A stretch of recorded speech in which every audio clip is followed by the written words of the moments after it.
เนาะให้มันเกิดประโยชน์อันใดที่ว่ามันนำใส่บ่ได้พวกน้องก็เอาทิ่มแล้วก็แล้วเนาะสุพงษ์เนาะนั่นใดก็อดทนสู้ๆเนาะลูกเนาะมีอายมีเอื้อยอยู่แต่เขาก็บ่ให้คิดว่าอายเอื้อยปะทิ่มเด้อเพราะว่าพวกเขาก็มีภาระของพวกเขาเนาะคือว่าน้องว่าอายเอื้อยบ่ได้ส่งเงินให้น้องเลยแต่บ่ต้องให้เครียดให้เขาเจ้าเด้อเพราะว่าเขาเจ้าก็มีภาระของพวกเขาเจ้าแล้วเขาเจ้า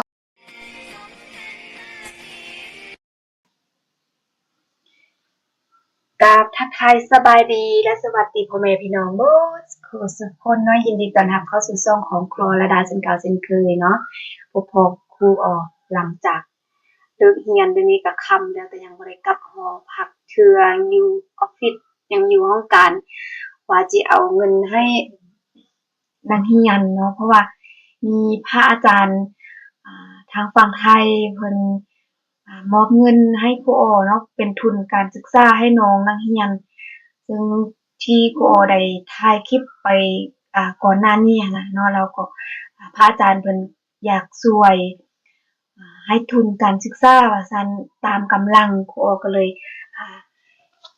เอามาเนาะเพราะว่าพระอาจารย์เพิ่นโอนมาหลายมื้อเนาะ2-3มื้อ4-5มื้อนี่แหละแต่ว่าครูออก็ก่อนสิได้มาเนาะมันก็บ่แม่นง่ายเพราะว่าเราก็บ่มีบัญชีไทยเด้แล้วก็การสิได้เงินมาจากฝั่งไทยมันก็ค่อนข้างลำบากเนาะได้เราต้องมีบัญชีทางฝั่งไทยแล้วก็ขอให้เขาโอนเข้าบัญชีเขาเจ้าแล้วก็จึงโอนมาให้ครูออแล้วก็ไปแลกนะแล้วก็ฝากทุกคนกดติดตามกดกระดิ่งแจ้งเตือนทั้งหมดให้ครูออได้เพื่อจะต้องพลาดคลิปต่อไปเนาะฝากกดไลค์กดแชร์คอมเมนต์เนาะตำหนิติชมครูออได้เนาะการเฮ็ดคลิปก็บางเทื่อก็บ่ทันใจนะก็ต้องขอโทษขออภัยนำก็ฝากเนาะรับชมโฆษณาเนาะช่องของครูออให้จบเนาะเพื่อสนับสนุนช่องเนาะทุกคนถ้าบ่เบิ่งโฆษณาก็ช่องของครูออก็จะบ่มีรายได้เนาะก็ฝากกดไลค์กดแชร์เนาะเบิ่งอยู่ไสจังหวัดใดก็อย่าลืมคอมเมนต์บอกครูออเด้เนาะอากาศเป็นแนวใดเนาะอย่าลืมรักษาสุขภาพเนาะช่วงนี้อากาศเปลี่ยนเนาะอากาศเปลี่ยนจะเข้าหน้าร้อนแล้วเนาะคืออยู่ก็บ่ได้อกดีใจเนาะทุกมื้อนี้คือแบบบ่สบายแฮงเพราะว่าบ่สบายเด้เนาะเดี๋ยวก็จะได้ข้ามไปฝั่งไทยเนาะไปเอายาอีกเนาะเพราะว่าครูออก็บ่สบายแล้วก็มาท่าน้องน้อยน้องนักเรียนที่ว่าครูออจะเอาเงินมอบให้เขาเจ้าเนาะมีหลายคนอยู่แต่ว่าพระอาจารย์เพิ่นให้แต่ผู้เดียวเนาะคือท้าวทองว่าครูออก็เลยเอามาให้ถ้าว่าถามถึงนักเรียนที่แบบบ่มีพ่อบ่มีแม่หรือว่าครอบครัวที่ว่าบ่มีโอกาสเนาะแบบเขาอยากเรียนแต่ว่าพ่อแม่บ่มีกำลังที่จะส่งให้เขาเรียนมีหลายเนาะเพราะว่าโรงเรียนของเราเป็นโรงเรียนของรัฐเลยแบบรัฐจะส่งให้ทุนแบบจะเลี้ยงข้าวเลี้ยงน้ำเป็นที่พักอาศัยที่หลับที่นอนจะขึ้นกับรัฐบาลเนาะเป็นผู้ช่วยแล้วก็อาคารเรียนอยู่โรงเรียนของพวกเรานี่ก็เป็นโรงเรียนที่ว่าได้รับทุนช่วยเหลือจากประเทศไทยเนาะจะสังเกตเบิ่งโรงเรียนของพวกเราจะมีสีที่ว่าแตกต่างจากโรงเรียนอื่นเนาะสีของโรงเรียนจะคล้ายๆบ่แม่นคล้ายๆเลยคือสีโรงเรียนองค์ประเทศเนาะที่ว่าสร้างอยู่ฝั่งไทยนะคือเลยเนาะแล้วก็ครูออก็ได้ถ่ายเนาะรีวิวโรงเรียนหลายๆเทื่อเนาะให้ทุกคนได้ชมเดี๋ยวนี้ก็มืดแล้วทุกคนเพราะว่าตอนแลงเนาะน้องๆก็มีเรียนเดะแล้วก็หลังจากเลิกเรียนแล้วก็อยู่โรงเรียนก็มีการแข่งขันกีฬาเนาะเตะบาสตีบาสหลายๆอย่างแล้วก็น้องๆก็เฮ็ดสวนแดเนาะแล้วก็เฮ็ดหลายอย่างแล้วก็ครูออก็มาอยู่โรงเรียนมาท่าน้องๆแล้วก็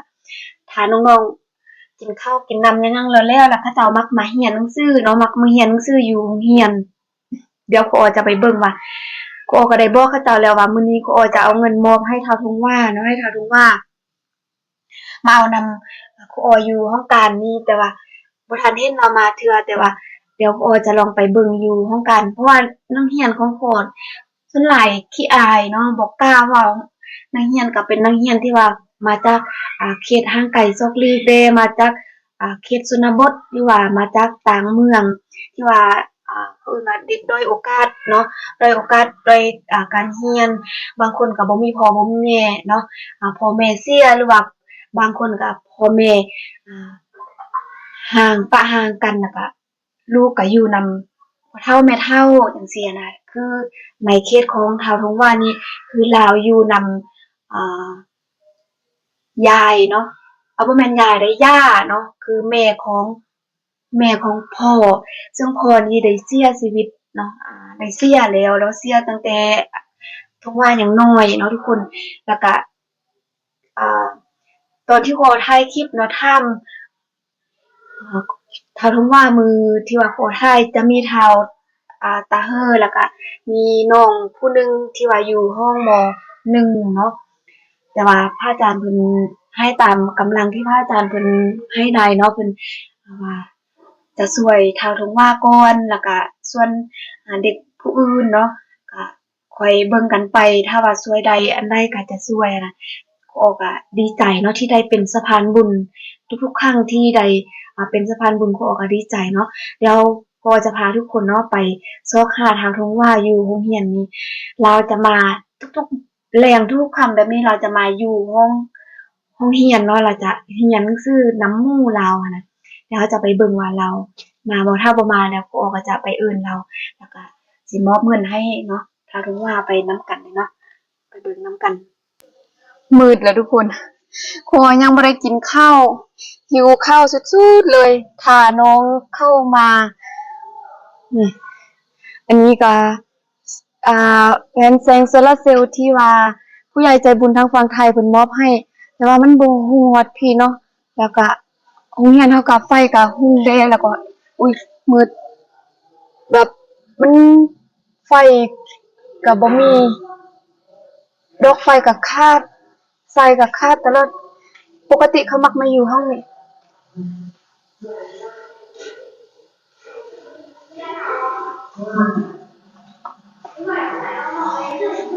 คิดว่าจะบ่จวบฮู้คิดว่าสิบ่มาฮู้สบายดีสบายดีกินข้าวแหละเอาตังค์มาให้อาจารย์เอาเงินมาให้น้องอาจารย์มาท่าเริ่มเรียนแล้วอาจารย์ก็กลับมาพักนิดนึงแล้วก็มาท่าอาจารย์อยากเอาเงินมอบให้น้องที่ว่าพระอาจารย์เพิ่นให้น้องโอนมาให้อาจารย์เขาบัญชีทางฝั่งไทยแล้วก็เขาเจ้าก็ให้อาจารย์ที่จริงพระอาจารย์โอนในลายมืออยู่แต่อาจารย์ยังบ่มีเวลาแล้วก็เงินก็ยังบ่ฮอดแดนะอาจารย์ก็เอาเป็นเงินกีบให้เนาะยังได้เป็นเงินบาทเมื่อไหร่เขาก็ได้ใส่เงินกีบในนี้เนาะเดี๋ยวนี้อาจารย์ให้คลิปอยู่เนาะอันนี้เอาไว้แนบใส่หั่นเดี๋ยวย่านมันสิบ่ดังให้เป็นบ่เอาออกข้างนอกนั่นแหละโอเคแนะนำตัวแนะนำซื้ออาจารย์หูรู้ซื้อยังแนะนำสวัสดีมาทุกคนน้องซื้อถงว่าซื้อถงว่าเนาะอายุจักปีละลูกเดี๋ยวนี้ใน17 ปีแล้ว17เนี่ย17ประมาณ16นั่นสิไป17นั่นแหละประมาณนั้นเรียนอยู่ห้องม.1ปีแล้วอาจารย์เป็นครูประจำห้องเนาะแม่นปีนี้อาจารย์บ่ได้เป็นครูประจำห้องแต่เป็นอะไรอาจารย์ก็ยังเบิ่งแย่งๆยังฮักแพงคือลูกคือหลานคือเก่าหั่นแหละแล้วก็มาเรียนซื่อตอนค่ำกินข้าวแล้วตอนแลงเขาเฮ็ดหยังให้กินตอนแลงนี่มันมักอึกินมักอึดีแล้วเนาะกินเขาใส่ชิ้นหยังชิ้นไก่ชิ้นหมูชิ้นไก่ดีแล้วมักมาเรียนอยู่อาจารย์ก็เห็นเนาะมาตลอดแต่ว่าบ่ฮู้ก็คิดว่าสิมาบ่หรือบ่มาบ่สินะมาทุกมื้อติมาทุกมื้อเป็นอะไรครอบครัวทางบ้านอาจารย์เคยถามน้องเนาะตอนนั้นคลิปนี้บางคนก็ ยังบ่ฮู้เกี่ยวกับน้องเนาะบางคนก็ฮู้กุ๊กไปซะเห็นเป็นแนวใดน้องลองเดี๋ยวนี้อาจารย์จะให้น้องเว้าอีกเนาะว่าครอบครัวน้องนี่จักคนพ่อแม่เนาะเดี๋ยวนี้ยังเหลือ5คนอยู่นำยาเดี๋ยวนี้พ่อแม่น้องไปเอาผัวอยู่ไทยแล้วพอได้ไตในน้องมีอายุ2 ปีแล้วก็พอเสียแล้วแม่ พอเสียตอนอายุได้2 ปีเนาะแล้วก็แม่ไปสร้างครอบครัวใหม่แม่แล้วทุกมื้อนี้อยู่นำย่าแม่เป็นแม่ของพ่อปู่ก็บ่มีปู่บ่มีแล้วตายเสียแล้วเมื่อใดก็ตั้งใจเรียนเนาะปีแล้วนี้ก็เป็นนักเรียนเก่งเนาะไปเซ็งแนะนำหมู่เด้มาเรียนนำกันทุกมื้อบ่ซื้อหยังลูกสบายดีเด้สบายดีกล้องเด้ซื้อหยังวางแฮงบ่ต้องอายซื้อกงฮะซื้อเท้าซื้อกงเท้าสุกงอยู่บ้านหยังบ้านน้ำเพชรเดี๋ยวเนาะเดี๋ยวคลิปหน้าอาจารย์สิลองอาจารย์สิให้น้องเราประวัติของน้องเป็นหยังน้องจึงมาเรียนโรงเรียนนี่เนาะเพราะว่าโรงเรียนของพวกเราเป็นโรงเรียนชนเผ่าเนาะเพราะว่าเนาะคืออาจารย์ได้รวมนำน้องคือคลิปที่แล้วเนาะโรงเรียนของพวกเราเป็นโรงเรียนชนเผ่าที่ได้รับทุนช่วยเหลือเนาะจากรัฐบาลนะแล้วเป็นโรงเรียนที่ว่ารัฐบาลเบิ่งแยงเนาะการกินการอยู่เนาะแล้วก็อาคารเรียนก็ได้รับทุนช่วยเหลือจากประเทศไทยเนาะเฮาได้ร่วมกันเฮาได้ฮู้แล้วก็เดี๋ยวอันนี้อาจารย์จะมอบเงินให้น้องก่อนเนาะซึ่งพระอาจารย์เพิ่นอยู่ฝั่งไทยบ่แม่นอยู่ฝั่งลาวเด้อพระอาจารย์เป็นคนไทยอยู่ฝั่งไทยแต่พระอาจารย์เพิ่นบ่ประสงค์ออกนามมื้อหน้าอาจารย์สิถามแล้วก็ค่อยให้น้องถ้าว่าน้องมีช่องทางติดต่อหรือว่าถ้าพระอาจารย์เพิ่นอยากติดต่อหาน้องอาจารย์ก็จะให้ติดต่อหาน้องเนาะเพราะว่าช่วงนี้อาจารย์ก็บ่สบายเด้เนาะเพราะว่าอาจารย์บ่สบายแล้วก็อาจารย์ก็ยังจะข้ามไปฝั่งไทยเด้ไปเอายาไปหยังนั่นแล้วก็อาจารย์ก็บ่สบายแล้วก็อาจารย์ได้เงินเนาะกดได้รับเงินแล้วก็อาจารย์เปลี่ยนเป็นเอาเงินกีบนำเข้าเนาะเขาเอาเงินกีบให้ว่าซั่นซะคือพระอาจารย์เพิ่นให้โอนให้600โอนให้600 บาทแล้วพระอาจารย์เพิ่นให้อาจารย์100 บาทแล้วก็ให้น้อง500แล้วก็อาจารย์เอาเป็นเงินกีบให้อาจารย์ก็ได้เป็นเงินกีบเนาะได้เงินกีบคือกันขอบใจอะไรมาทุกคนกับอาจารย์ขอบใจพระอาจารย์เนาะที่ว่าเอ็นดูน้องอยากมีหยังอยากเว้านำพระอาจารย์บ่อันนี้อยากเว้าขอบใจให้อาจารย์มาทุกคนที่ว่ามาเบิ่งคลิปนี้ก็ยังมีน้ำใจเอาเงินให้น้องคือว่าน้องก็ดีใจที่สุดแล้วที่ว่ามาเห็นอย่างนี้บ่มีพ่อแม่แต่ว่าก็ยังมีก็ยังมี ครูอาจารย์ตรงนี้ก็เบิ่งแย่งน้องถือว่าดีที่สุดแล้วคือว่าสุดท้ายนี้จะเว้าให้แต่ละคนที่ว่ามาเบิ่งคลิปนี้จงมีสุขภาพแข็งแรงและครูอาจารย์ให้มีเงินและเฮ็ดน้อยให้ได้หลายเฮ็ดหลายให้กินบ่หมดขอบใจหลายซึ่งบางคนอาจจะบ่เข้าใจเนาะบ่แม่นอาจารย์ที่เพราะว่าอาจารย์ก็เป็นคนชนเผ่าเนาะบางเทื่อนี่บางคนก็ฟังอาจารย์บ่ออกได้ว่าอาจารย์เว้าหยังนะแต่ว่าอาจารย์ฟังน้องบางคำนี้บางเทื่อก็บ่เข้าใจแต่บางคนที่ว่าเข้ามาชมนี่บางคนอาจจะบ่เข้าใจเนาะอาจารย์จะ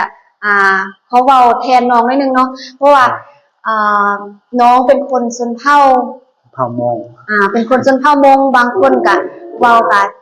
เรียนได้ดีเนาะแจ้งเนาะคือหมู่อาจารย์ก็มีหมู่สนิทเนาะหมู่ฮักหมู่แพงนี่แหละเป็นคนมงคือกันแต่ว่าเราเว้าภาษาลาวแ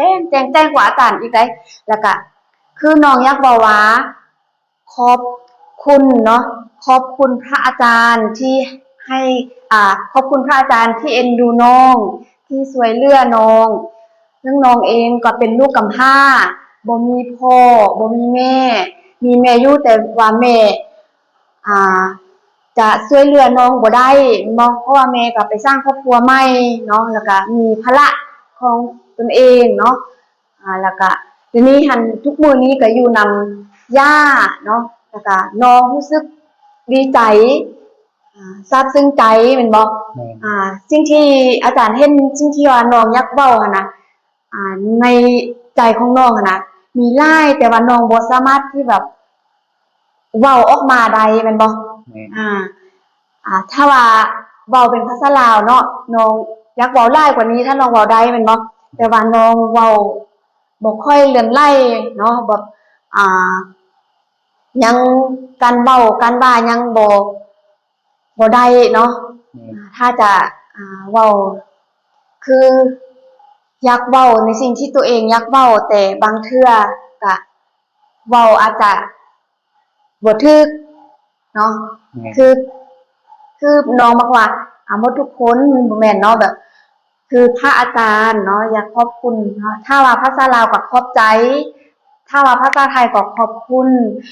ถ้าเป็นน้องเนาะน้องเป็นผู้ชายน้องจะว่าขอบคุณครับน้องลองเว้าเบิ่งขอบคุณครับขอบคุณครับลองเว้าอีกเทื่อนึงขอบคุณครับนี่น้องยังเว้าบ่แจ้งบ่ได้เนาะแต่ก็ดีแล้วเนาะน้องสิ่งที่ว่าน้องอยากเว้านำพระอาจารย์ก็คือขอบคุณเนาะขอบใจที่เอ็นดูที่ช่วยเหลือที่ให้ทุนการศึกษาถึงว่าจะบ่หลายแต่ก็เป็นน้ำใจเนาะอันยิ่งใหญ่ที่สุดที่น้องได้มีโอกาสได้รับเนาะเพราะว่าถึงว่าบ่เคยได้รับสิ่งนี้จากคนอื่นว่าซั่นซะเนาะถึงว่าตั้งแต่เกิดมายังบ่เคยได้รับสิ่งแบบนี้จากผู้ใดมาก่อนแม่นบ่แล้วพระอาจารย์เพิ่นเป็นผู้ทำอิฐที่ให้น้องแม่นบ่น้องรู้สึกดีใจแล้วก็ซาบซึ้งประทับใจแล้วก็ตื่นตันเนาะซึ่งบรรยายออกเป็นคำเว้าบ่หมดเลยเนาะครูโอก็ตั้งหน้าเนาะน้องถึงว่าขอบคุณเนาะพระอาจารย์ทางฝั่งไทยที่เอ็นดูน้องทงว่าแล้วก็ให้การช่วยเหลือให้ทุนช่วยเหลือเพราะว่าพระอาจารย์เพิ่นก็ว่าจะช่วยน้องตามกำลังที่พระอาจารย์ช่วยได้ถ้าว่ามีโอกาสหน้าหรือว่าเดือนหน้าถ้าว่าพระอาจารย์เพิ่นมีเพิ่นก็จะโอนมาให้อีกถ้าว่าพระอาจารย์โอนยามใดอาจารย์ค่อยให้เนาะเพราะว่าอาจารย์ก็ดีใจที่ได้เป็นสะพานบุญทุกๆครั้งที่อาจารย์ได้เป็นสะพานบุญบ่ว่าแต่ให้พวกน้องหรือว่าคนอื่นๆอาจารย์ก็ดีใจแล้วเนาะถึงว่าอาจารย์จะบ่ได้รับแต่ว่าอาจารย์ได้เป็นสะพานบุญให้พวกน้องๆและผู้อื่นอาจารย์ก็ดีใจแล้วสิ่งที่ว่าพระอาจารย์อยากเห็นก็คืออยากเห็นน้องเป็นคนดีตั้งใจเรียนแล้วก็พระอาจารย์ก็ถามเกี่ยวกับตัวน้องหลายใดเพราะว่ามื้อนั้นไทย2-3คนเนาะเพราะว่าอาจารย์เพิ่นก็มีกำลังช่วยแต่น้องผู้เดียวเนาะแล้วก็นอกนั้นผู้อื่นๆคือเท้าตาเฮอกับน้องผู้หญิงอีกคนนึงเนาะเรียนม.1หั่นพระอาจารย์ว่ายังบ่มีกำลังที่จะช่วยเทื่อถ้าว่ามีโอกาสที่จะช่วยแล้วค่อยช่วยตามหลังหั่นน่ะเดี๋ยวนี้ตอนนี้อยากช่วยน้องก่อนเนาะเพราะว่าเห็นในความตั้งใจเพราะว่าทุกคนก็ตั้งใจคือกันเนาะเขาเจ้าก็เป็นลูกกำพร้าคือกันแต่น้องก็เป็นลูกกำพร้าแต่พระอาจารย์เพิ่นก็ช่วยตามกำลังที่พระอาจารย์เพิ่นช่วยได้เนาะฉะนั้นสิ่งที่พระอาจารย์อยากเห็นก็คืออาจารย์เว้าเมื่อกี้เลยอยากเห็นน้องเป็นคนดีตั้งใจเรียนเนาะฟังความเป็นเด็กดีของสังคมถึงว่าพระอาจารย์เพิ่นจะบ่เป็นคนลาวเนี่ยเขาก็ยังเห็นความสำคัญของเฮาเนาะมนุษย์ร่วมโลกเนาะเขาเอิ้นแล้วก็เห็นความสำคัญของการศึกษาบ่ว่าจะเป็นคนลาวหรือว่าคนไทยก็แล้วแต่เนาะเขาเจ้าให้ความสำคัญแล้วก็ให้การช่วยเหลือเฮาก็ดีใจเนาะถึงว่าเนาะสำหรับคลิปนี้อาจารย์ก็ อยากบอกน้องๆแบบนี้คือบ่แม่นเงินอาจารย์ แต่ว่าเป็นเงินพระอาจารย์ทางฝั่งไทยเนาะรู้สึกแนวใด รู้สึกว่าดี ดี ใจ ใจเนาะคืออาจารย์ได้เว้าไปเมื่อกี้เนาะน้องยักษ์เว้าหลายแต่ว่า ในเว้าไล่แต่ว่าก็เว้า แบบเว้าบ่ออกเลย นะครับเพราะว่าดีใจโพดแล้วก็เพื่อให้เขานี่เว้าบ่ได้ อาจารย์ก็ดีใจนะอาจารย์เห็นพี่น้องชาวไทยเพิ่นให้ความสำคัญเนาะแล้วก็ให้การช่วยเหลือและให้อาจารย์เป็นสะพานบุญแบบนี้อาจารย์ก็ดีใจอาจารย์ก็เป็นสะพานบุญให้เขาให้เท่าใดอาจารย์ก็ให้เท่านั้นอาจารย์บ่ได้เนาะเขาให้เท่าใดอาจารย์ก็ให้เท่านั้นคือเราโอนมาเท่าใดแล้วก็บอกอาจารย์แล้วอาจารย์ก็บอกน้องเนาะบอกเจ้าของบัญชีแล้วก็เขาก็โอนมาให้เนาะแล้วก็เขาก็ได้เท่าที่เขาให้เนาะช่วยเหลือพวกเรามาตลอดเนาะถึงว่าปีแล้วนี่ก็เลี้ยงข้าวเลี้ยงอาหารเฮาเนาะแล้วก็เป็นอุปกรณ์กีฬาเขาก็ช่วยเนาะหลายๆอย่างเนาะที่พี่ใหญ่ใจบุญทางฝั่งไทยเพิ่นช่วยเนาะเพราะว่าจะฝั่งไทยฝั่งลาวเนาะเขาเจ้าก็เห็นความสำคัญของการศึกษาแล้วก็เห็นความสำคัญของเรียนเฮาเนาะเขาเจ้าก็มาช่วยเหลือเฮาเนาะฉะนั้นให้พี่น้องตั้งใจเรียนโอเคสำหรับคลิปนี้เนาะฝากทุกคนกดติดตามเป็นกำลังใจให้พวกเราเนาะรับชมช่องของโปโดยการบอกข้ามโฆษณาเนาะสนับสนุนช่องของโปเนาะโดยการบอกข้ามโฆษณาโปขอบคุณขอบใจหลายๆนะคะอาจารย์เอาเงินให้ทุกคนเนาะทุกคนว่าเอาไว้ให้ซื้อบิ๊กซื้ออาจารย์พระอาจารย์ให้เงินอาจารย์100 บาทแต่อาจารย์จะให้ชุกง20,000ชุกงเอาไว้ใจเฮ็ดอะไรจะรับเงิน ขอบใจ จะรับเงินเลยบ่ว่าจะรับเงินรับหยังก็แล้วแต่เนาะเฮาเฮ็ดอะไร ต้องขอบใจ อาจารย์สอนนะต้องจื้อเนาะขอบใจแล้วก็จึงรับเนาะจึงรับเครื่องรับของเนาะอาจารย์เอาให้20,000อาจารย์แบ่งไปที่ว่าพระอาจารย์ให้อาจารย์100แล้วก็ให้ถึงว่า500เนาะอาจารย์ให้น้อง20,000เด้อไปซื้อบิ๊กซื้อปืนแต่ว่าแล้วแต่น้องเนาะแล้วแต่น้องจะซื้อเนาะอยากกินหยังก็ซื้อแล้วแต่น้องเนาะอาจารย์เอาให้แล้วเนาะแบ่งปันเพราะว่าอาจารย์ก็บ่มีเนาะคืออาจารย์ได้เว้าเนาะอาจารย์ก็ส่งน้องแลเนาะเอาโอเคเนาะเฮาจะจบคลิปไว้ส่ำนี้ก่อนเนาะฝากทุกคนกดไลค์กดแชร์เนาะคอมเมนต์เป็นกำลังใจให้พวกเฮาเด้เนาะโอเคเอาจะจบคลิปไปส่ำนี้ก่อนฝากทุกคนที่เข้ามารับชมคลิปนี้เป็นกำลังใจให้พวกเราเนาะโดยการกดติดตามกดกระดิ่งแจ้งเตือนทั้งหมดเพื่อจะบ่ได้พลาดคลิปต่อไปแล้วก็อย่าลืมกดไลค์กดแชร์คอมเมนต์เนาะตำหนิที่ส่งผู้ออใดเนาะฝากเป็นกำลังใจเนาะชมคลิปของผู้ออโดยการบอกข้ามโฆษณาเนาะสำหรับคลิปนี้เราต้องกล่าวคำว่าสบายดี สบายดี บ๊ายบาย บาย